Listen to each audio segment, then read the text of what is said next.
Hello दोस्तों इस video में हम लोग ऊर्जा से संबंधित सारे तत्वों को देखेंगे जिस पे बार बार प्रश्न पूछा जाता है।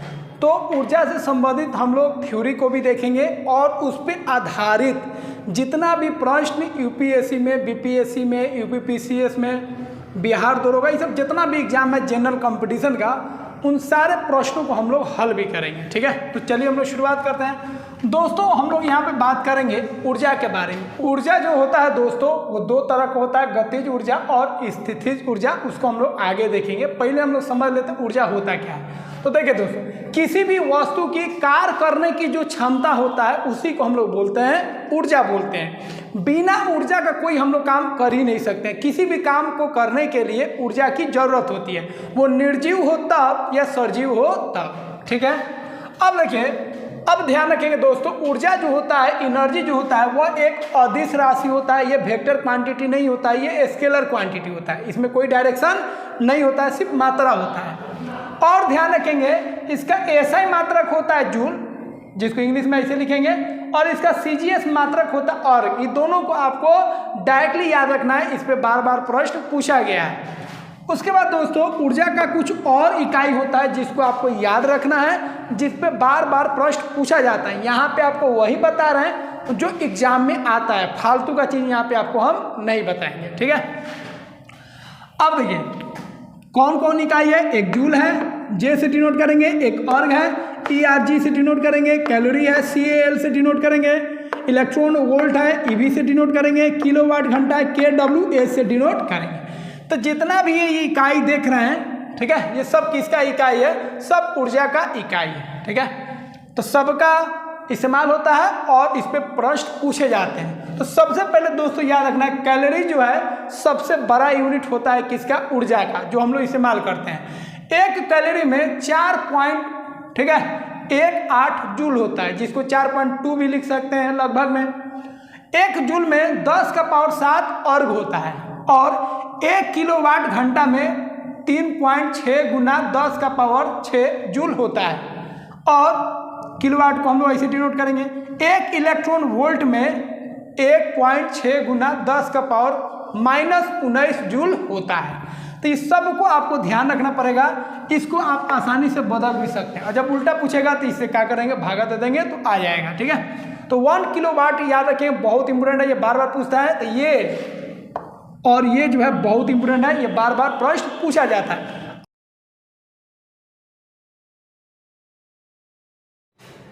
दोस्तों ऊर्जा क्या होता है हम लोग समझ चुके हैं, और ऊर्जा का मात्रक भी हम लोग देख लिए हैं।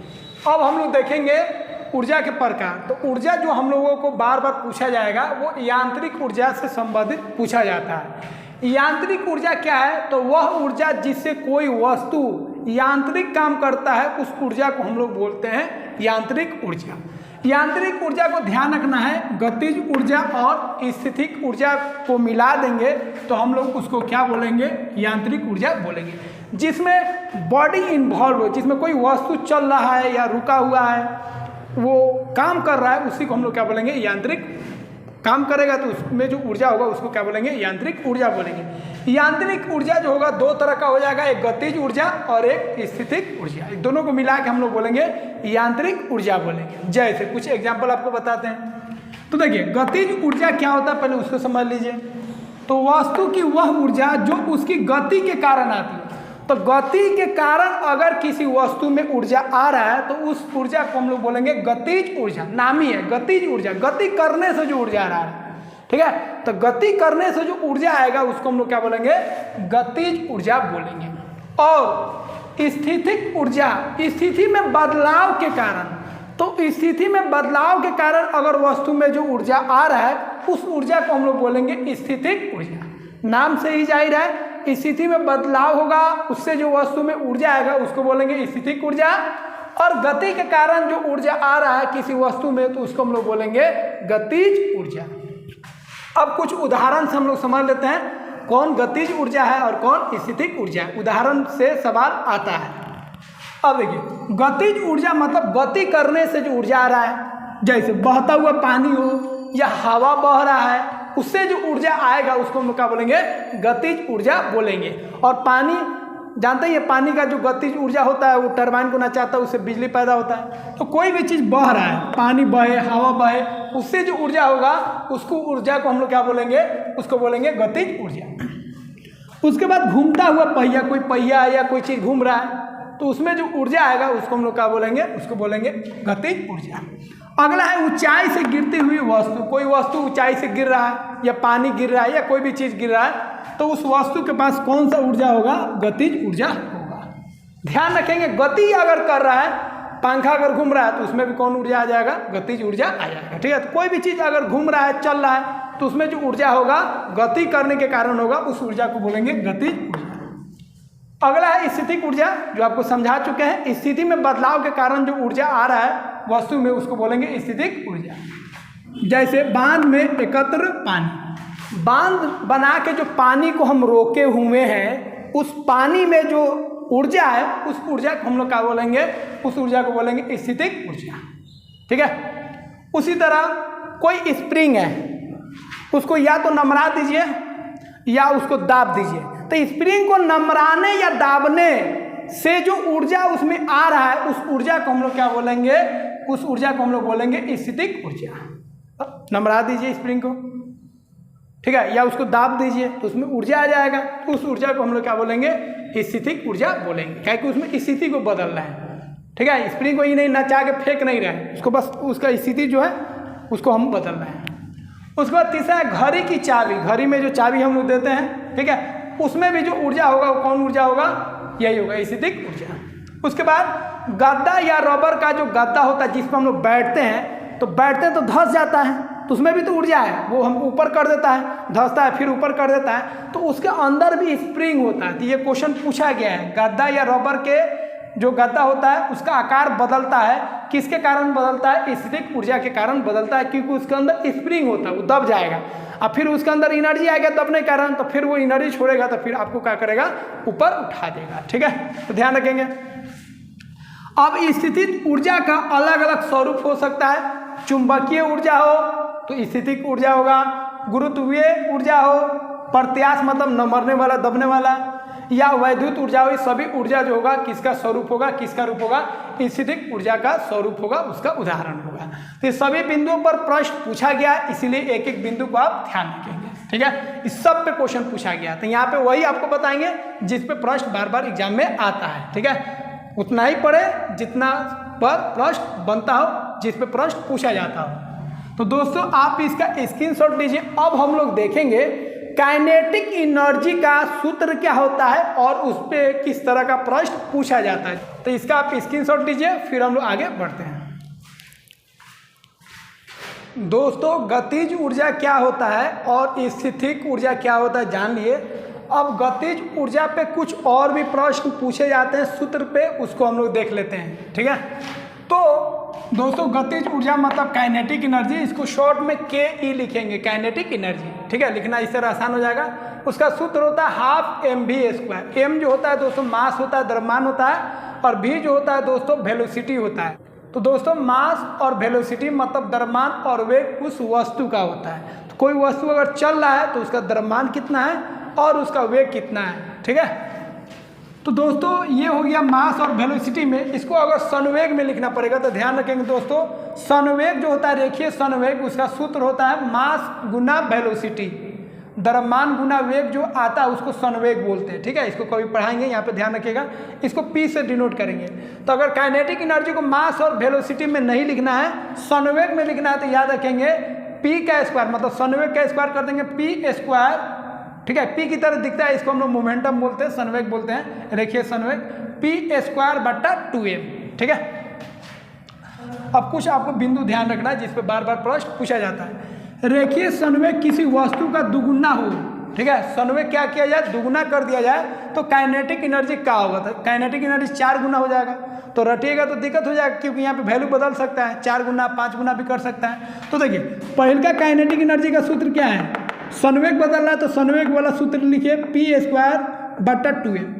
अब नायका जो काइनेटिक एनर्जी है, संवेग दुगुना हो गया तो यहाँ पे P जो था 2P हो गया, स्क्वायर है स्क्वायर लगा दीजिए, कितना होगा 4P²/2m। 4 को छाट लीजिए तो P²/2m आ गया, तो P²/2m जो पहले था वही है। तो p²/2m क्या हो गया, काइनेटिक एनर्जी फर्स्ट वाला। तो पहले का काइनेटिक एनर्जी के गुना हो गया, 4 गुना हो गया। कौन काइनेटिक एनर्जी, नए का काइनेटिक एनर्जी। तो इस तरह आप आराम से निकाल सकते हैं। तो संवेग बदले, द्रव्यमान बदले या वेलोसिटी बदले, 3 चीज़ बदल सकता है, मास, वेलोसिटी और संवेग बदल सकता है। और इस पर प्रश्न आपसे पूछ लेगा काइनेटिक एनर्जी क्या होगा। तो इस तरह आपको ध्यान रखना पड़ेगा। दूसरा, वस्तु की गति दोगुना हो। अब गति बोला मतलब भी दोगुना हो जाए तो काइनेटिक एनर्जी क्या हो जाएगा, 4 गुना हो जाएगा। उसको कैसे निकालेंगे, तो पहले का काइनेटिक एनर्जी का सूत्र क्या है, वेलोसिटी वाला, ये वाला ½ mv²। अब नए का काइनेटिक एनर्जी में वेलोसिटी क्या हो गया, दोगुना हो गया। तो भी के जगह पर क्या करेंगे, 2 भी लिख देंगे। अब स्क्वायर करेंगे तो कितना हो जाएगा, स्क्वायर करेंगे तो 4 हो जाएगा और v² हो जाएगा। 4 को अलग छाट लीजिए तो ½ mv²। ½ mv² क्या है, पूर्णांका है, तो ये हो जाएगा पूर्णांका काइनेटिक एनर्जी। गुना को गुना 4 गुना। ऐसा भी क्वेश्चन दे सकता है कि मास को वो आधा कर दे, मास को क्या करे, आधा। तो यहाँ पे क्या करेंगे, ये जो मास है उसको क्या कर देंगे, ½ m कर देंगे। ठीक है, तो वैसे भी क्वेश्चन दे सकता है।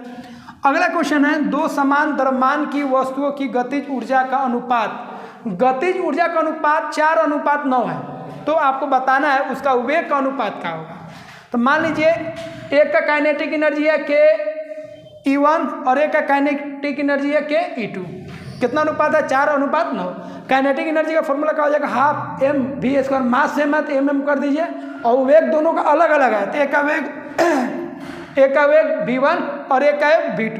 ½ m कट गया, दोनों का द्रव्यमान सेम है। v1/v2 = 4/9। अब ये स्क्वायर इधर जाएगा तो 4 का रूट हो जाएगा 2 और 9 का रूट हो जाएगा 3। तो v1/v2 जो है मतलब वेग का अनुपात कितना आएगा, 2:3। 2/3 मतलब 2:3 हो जाएगा इसका सही आंसर। अब एक क्वेश्चन यहीं पे आपको दे देते हैं, मास मान लीजिए, मास आधा कर दिया, द्रव्यमान क्या कर दिया, आधा। द्रव्यमान अगर मान लीजिए आधा कर दे तो कैसे काइनेटिक एनर्जी निकालेंगे। तो पूर्णांक काइनेटिक एनर्जी कितना था, लिख दीजिए उसको। ठीक है, आप डायरेक्ट भी निकाल सकते हैं। पूर्णांक काइनेटिक एनर्जी क्या होता है, ½ mv²। और नए का काइनेटिक एनर्जी नीचे लिख दीजिए। नए का काइनेटिक एनर्जी कितना हो गया, ½ और मास कितना हो गया, आधा गुना हो गया। अब वेलोसिटी सेम है। ठीक है, तो यहाँ पे ½ और ½ कट गया, एक ½ बच गया, v² कट गया, mm कट गया। ठीक है, तो ke1 बराबर, ठीक है, ke1 बराबर क्या होगा, ke2। इधर कितना हो जाएगा, 2 पर चल जाएगा, ये हो जाएगा 2। ठीक है, अब इसको इधर लाइए, ke2 बराबर क्या हो जाएगा, ये 2 इधर आएगा तो ½ में आ जाएगा ke1। मतलब नया का जो काइनेटिक एनर्जी है वो क्या हो जाएगा, नया जो काइनेटिक एनर्जी है पुराना वाला का क्या हो जाएगा, आधा हो जाएगा। जब हम लोग द्रव्यमान को आधा करेंगे तो द्रव्यमान को आधा करेंगे तो वस्तु का जो काइनेटिक एनर्जी है वो क्या हो जाएगा, आधा हो जाएगा। तो इस तरह थोड़ा मैथमेटिक्स लगा के आप आसानी से बना सकते हैं। तो ये तीनों क्वेश्चन पूछा गया था, इसीलिए हम आपको बता दिए हैं। तो इसको याद रखेंगे, उससे अच्छा है ये थोड़ा बनाना आप सीख लीजिए। ठीक है, तो फ्रेंड्स इसमें अगर दिक्कत होगा तो फिर से हम आपको समझा देंगे, कोई दिक्कत नहीं है। अब आप इसका स्क्रीनशॉट लीजिए। ठीक है, अब हम लोग देखेंगे ऊर्जा जो होता है किस तरह एक ऊर्जा को दूसरे ऊर्जा में हम लोग बदलते हैं। और पोटेंशियल एनर्जी जो है स्थितिक ऊर्जा, उसका फॉर्मूला mgh होता है, उस पर ज़्यादा प्रश्न नहीं पूछा गया, तो ये फॉर्मूला याद रखेंगे पोटेंशियल एनर्जी का। पोटेंशियल एनर्जी मतलब हो जाएगा आपका स्थितिक ऊर्जा, m से हो जाएगा मास, g से हो जाएगा ग्रेविटी ड्यू टू अर्थ 9.8 और h हो जाएगा हाइट की साइड पे। जैसे इसमें ये मार्कर में ये जो आप देख रहे हैं यहाँ पे चौक होल्डर, इसमें जो ऊर्जा है कौन ऊर्जा है, स्थितिक ऊर्जा है। ठीक है, इसको छोड़ेंगे तो कौन ऊर्जा में बदल जाएगा, काइनेटिक एनर्जी में बदल जाएगा। ठीक है, तो इसको यहाँ पे रखें, एक हाइट हो गया, एक मास हो गया, और इसको खींचेगा, कौन खींचेगा, धरती खींचेगा, तो उसमें इसमें एनर्जी कितना बढ़ जाएगा, mgh। जितना हाइट बढ़ाएंगे इसमें ऊर्जा क्या होगा, बढ़ेगा। तब पोटेंशियल एनर्जी का सूत्र mgh होता है, इसको याद रखना है। दोस्तों अब हम लोग देखेंगे ऊर्जा का जो संरक्षण होता है उस पर किस तरह के प्रश्न पूछे जाते हैं। दोस्तों ऊर्जा का संरक्षण क्या होता है, पहला प्रश्न इससे पूछा जाता है। तो ऊर्जा को तो न तो हम लोग बना सकते हैं, न ही ऊर्जा को हम लोग नष्ट कर सकते हैं, मतलब उसका विनाश कर सकते हैं। इसी नियम को हम लोग बोलते हैं ऊर्जा का संरक्षण नियम। मतलब ऊर्जा जो होगा हमेशा संरक्षित रहेगा, मतलब जितना ऊर्जा था उतना ही ऊर्जा है और उतना ही ऊर्जा रहेगा। पूरे विश्व का, पूरे यूनिवर्स का जो ऊर्जा है वो कांस्टेंट रहेगा। ठीक है, मतलब ना ऊर्जा को आप बना सकते हैं, ना ही ऊर्जा को आप खत्म कर सकते हैं, मिटा सकते हैं, उसका विनाश कर सकते हैं। ये कभी नहीं होगा, ठीक है। तो वही यहाँ पे लिखे हैं, ऊर्जा का न तो सृजन मतलब बनाया जा सकता है और न ही उसे विनाश मतलब मिटाया जा सकता है, ठीक है। मतलब हम लोग केवल ऊर्जा के एक रूप से दूसरे रूप में बदल सकते हैं, ठीक है। जैसे विद्युत ऊर्जा को ध्वनि ऊर्जा में, ध्वनि ऊर्जा को विद्युत ऊर्जा में, ठीक है। रासायनिक ऊर्जा को प्रकाश ऊर्जा में, इस तरह हम लोग बदल सकते हैं, लेकिन ऊर्जा को समाप्त हम लोग नहीं कर सकते हैं, ना ही उसे बना सकते हैं। अब कुछ उदाहरण है जिसको याद रखेंगे, इस पे बार बार प्रश्न पूछा जाता है। डायनेमो, जैसे जनरेटर और डायनेमो सेम चीज है। तो डायनेमो जो होता है, जनरेटर जो होता है, उसमें यांत्रिक ऊर्जा खूब चलता है वो, और चलने से क्या होता है, उसके पेट्रोल वेट्रोल पीता है ना, डीजल पीता है, पेट्रोल नहीं डीजल पीता है, और वो बदल देता है किस में, विद्युत ऊर्जा में। तो जनरेटर जो होता है, डायनेमो जो होता है, यांत्रिक ऊर्जा को किस में बदलता है, विद्युत ऊर्जा में, ठीक है। उसके बाद जो सितार होता है, सितार में देखिएगा इस तरह तार हो रहा है, इसे नचाएंगे तो आवाज निकलेगा। इस सब में देखिएगा, इस सब में धागा होता है, तार होता है, तारवा को ऐसे नचाएगा तो आवाज आएगा, ठीक है। तो उसमें यांत्रिक ऊर्जा, उसको हिला रहे हैं, मतलब यांत्रिक ऊर्जा उससे उत्पन्न हो रहा है, और यांत्रिक ऊर्जा जो होगा किस में बदलेगा, ध्वनि ऊर्जा में बदल जाता है। उसको हिलाएगा तो आवाज आएगा। अगला है विद्युत मोटर। विद्युत मोटर क्या करेगा, तो मोटर में क्या करते हैं, करंट देते हैं, विद्युत पास कराते हैं, और उसका काम क्या होता है, पानी को ठेल के ऊपरा मंजिल पर जो टंकी है उसमें पहुंचा देना। तो विद्युत मोटर जो होता है पानी को ठेल के क्या करता है, टंकी में पहुंचा देता है। मतलब यह विद्युत ऊर्जा को किस में बदल देता है, यांत्रिक ऊर्जा में बदल देता है, ठीक है। इसका उल्टा काम करता है डायनेमो। ये यांत्रिक को विद्युत में और ये विद्युत को यांत्रिक में, कौन, विद्युत मोटर। और एक होता है विद्युत सेल या बैटरी। बैटरी का काम क्या, बैटरी के अंदर रसायन होता है, वो अभिक्रिया करता है, और रासायनिक ऊर्जा जो होता है विद्युत ऊर्जा में बदल जाता है। तो बैटरी से हम लोग टॉर्च वॉर्च में इस्तेमाल करते हैं, घर में इन्वर्टर के रूप में इस्तेमाल करते हैं, उससे करंट निकलता है और उसी से बल्ब हम लोग जलाते हैं। तो इसमें रासायनिक ऊर्जा किस में बदलता है, विद्युत ऊर्जा में। उसके बाद लाउड स्पीकर जो होता है, तो लाउड स्पीकर हम लोग ऐसे माइक में बोलते हैं कि ये जो बोल रहे हैं ये तार के द्वारा जाता है और वो ब्राम ब्राम आवाज़ निकलता है। तो वहाँ पे हम लोग क्या कर रहे हैं, लाउड स्पीकर में क्या हो रहा है, विद्युत ऊर्जा किस में बदल रहा है, ध्वनि ऊर्जा में बदल रहा है, ठीक है। तब बोलिएगा थोड़ा सा, सुनाई देगा ज़्यादा, उसको बढ़ा देता है।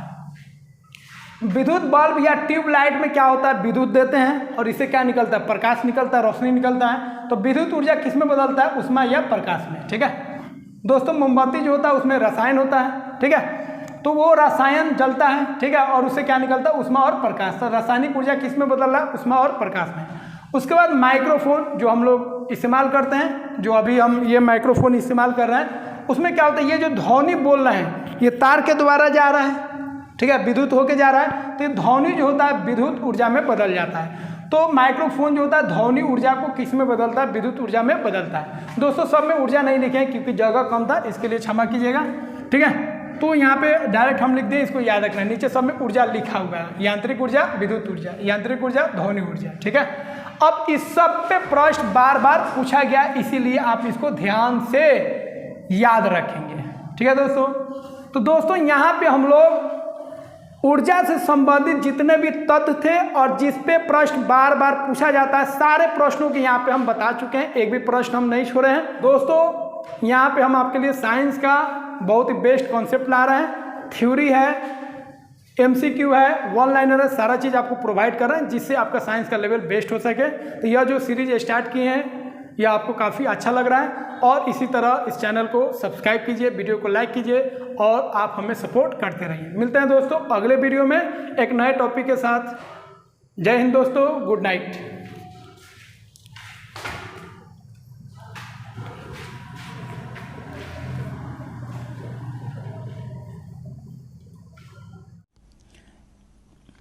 दोस्तों ऊर्जा क्या होता है उससे संबंधित सारे चीज़ों को हम लोग देख चुके हैं। अब उस पर आधारित जितने भी प्रश्न अलग अलग एग्जामों में पूछे गए हैं उन सारे प्रश्नों को हम लोग करने जा रहे हैं।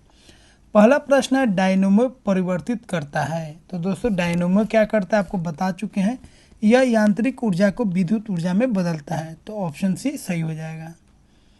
अगला प्रश्न है प्रकाश वोल्टेज सेल के प्रयोग से सौर ऊर्जा का रूपांतरण करने से निम्न में किसका उत्पादन होता है। तो दोस्तों सौर सेल जो होता है मतलब सौर ऊर्जा को किस में बदलता है, वह विद्युत ऊर्जा में बदलता है। तो ऑप्शन बी सही हो जाएगा। अगला प्रश्न है, जब हम रबर के गद्दे वाली सीट पर बैठते हैं या गद्दे पर लेटते हैं तो उसका आकार परिवर्तित हो जाता है, ऐसे पदार्थ में पाया जाता है। तो जो गद्दा देखते हैं दोस्तों, उसमें क्या होता है, स्प्रिंग होता है, और स्प्रिंग में कौन सा ऊर्जा होता है, गतिज ऊर्जा नहीं होता है। कौन ऊर्जा होता है, स्थितिज ऊर्जा होता है। तो ऑप्शन बी सही हो जाएगा। अगला प्रश्न है, निम्नलिखित में से किसमें गतिज ऊर्जा नहीं है। तो कोई भी वस्तु अगर गति कर रहा है तो उसमें गतिज ऊर्जा होगा। तो किसमें नहीं है, तो खींचा हुआ जो धनुष होता है दोस्तों, ध्यान रखेंगे, उसमें कौन सा ऊर्जा होगा, उसमें स्थितिज ऊर्जा होगा, उसमें गतिज ऊर्जा नहीं होगा। अगला प्रश्न है, एक चल वस्तु की गति दुगुनी हो जाती है तो उसकी गतिज ऊर्जा क्या होगा। तो आपको बता चुके हैं, क्या हो जाएगा, चौगुनी हो जाएगा। दोस्तों गति दुगुना कर देना है तो हाफ mv² होता है, v की जगह पर 2v लिखना है, स्क्वायर कर देना है तो कितना हो जाएगा, 1/2 m4v²। तो ये हो जाएगा 4 × हाफ mv²। तो ये काइनेटिक एनर्जी था, उसका को गुना हो जाएगा, 4 गुना हो जाएगा।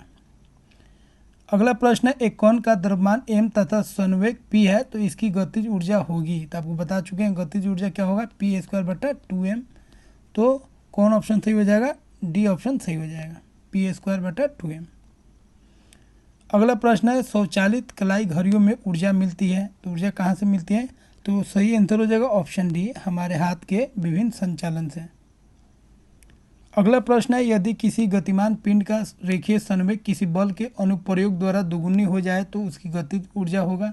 तो संवेग अगर दुगुना हो जाएगा तो जो काइनेटिक एनर्जी है, जो गतिज ऊर्जा है, वो कोगुना हो जाएगा, 4 गुना बढ़ जाएगा। तो ऑप्शन बी सही हो जाएगा। अगला प्रश्न है, घड़ी के स्प्रिंग में भंडारित ऊर्जा होता है, कौन ऊर्जा होता है, वह स्थितिज ऊर्जा होता है। अगला प्रश्न है, ऊर्जा संरक्षण का आशय है कि ऊर्जा का न ही सृजन हो सकता है और न ही उसका विनाश हो सकता है। तो ऑप्शन सी सही हो जाएगा।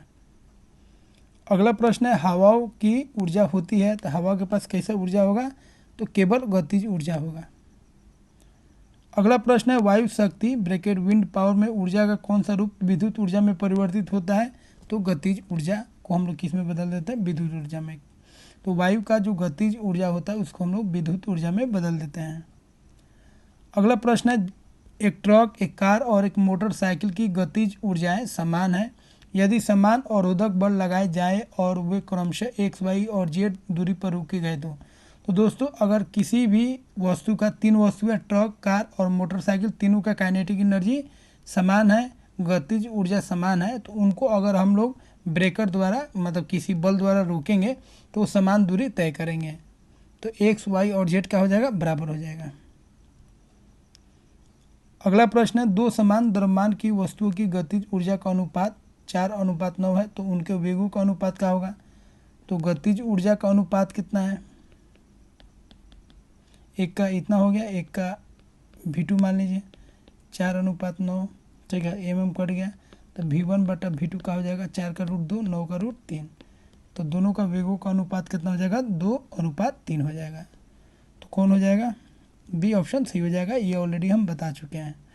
तो दोस्तों इस तरह हम लोग सारे प्रश्नों को हम लोग कर चुके हैं जो ऊर्जा से संबंधित प्रश्न पूछे गए थे विभिन्न एग्जामों में।